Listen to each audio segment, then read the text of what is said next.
Hey family, I'm off to a late start today because I've been so busy working on my grant proposal. I want to share it with you. So I wrote to the Office of Juvenile Justice and Delinquency Programs.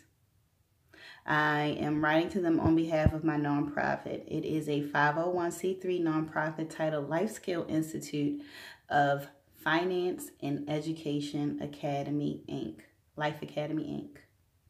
Right now, we're asking for a grant funding amount of $325,000. This is just for the beginning stages, the planning stages of the proposal that I'm going to read to you now. Basically, I'm only going to share the problem portion without going too far into the grant proposal itself. The problem that I'm writing about starts with juvenile jails. They are replacing after-school programs, community centers, mentoring programs, and ways for youth to earn money in the city of Baltimore.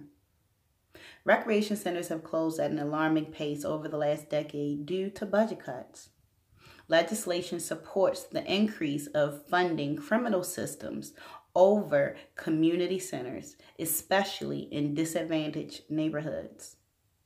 This problem is psychological and is deeply rooted in the mentality of the supposed rehabilitated citizen. For the city of Baltimore, jails are the provided response to juvenile crimes against public safety. There's more. Economically and socially, the media portrays Baltimore City in two different entities. For persons new to the city, you would come and admire the waterfront development, the plethora of restaurants, plus the many arts and culture findings of the city. But natives to the city, they understand that if you walk 2 or 3 blocks in either direction, you will find yourself in a lesser developed community. Finding yourself in those lesser developed communities is systematic anyhow, but that's for another story. The local newspaper, they speak daily about the numbers of murders committed within the city. These communities, they're blight. They're heavily policed. They're missing a counter impact of positivity. These neighborhoods, they lack places to foster talents. They lack places to assist with homework. They lack places that have block parties to support the youth. They lack places that feed the hungry and other events that pulls the community together. Neighborhoods like this, they don't have parks that actually have playground equipment on them. It's just an open space park with trees, maybe a few trash cans. These places that we come from, they lack the businesses that employ people that live within walking distance. They lack opportunities to learn life skills and wisdom from people living in your own neighborhoods. With so much missing in the city, people are going to improvise. That's just natural. And not all improvisations are good ideas. Understand that. Maybe it started with a game or a need or a want. But either way, some type of criminal activity resulted. And now you are no longer a citizen. You're no longer my neighbor. You are an inmate of the state. I'm going to leave you with a few statistics. Baltimore City is ranked 21st in the state of Maryland per capita with the average income of approximately $25,000.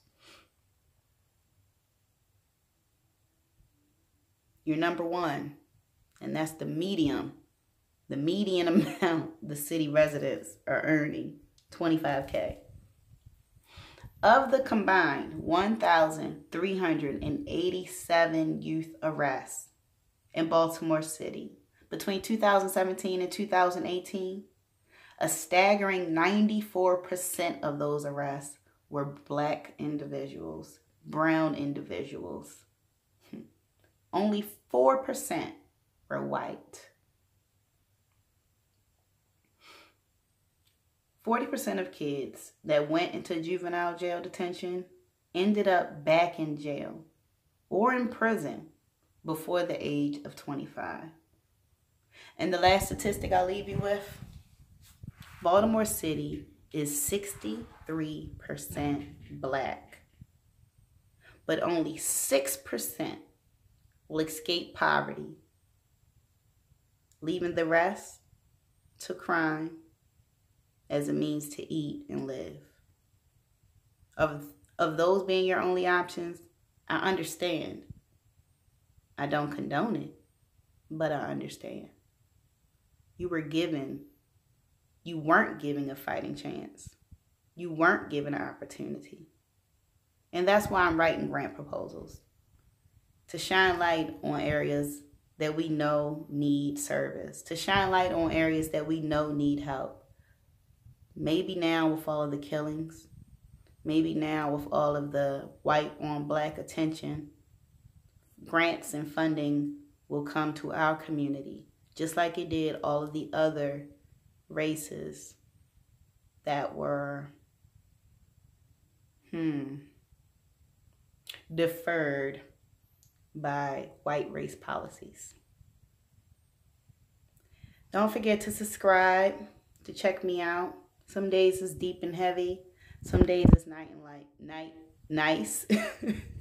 and light. Some days I can speak so much fluently. Who knows? Either way, I'm here for you, friend. Have a nice day. And thank you for listening.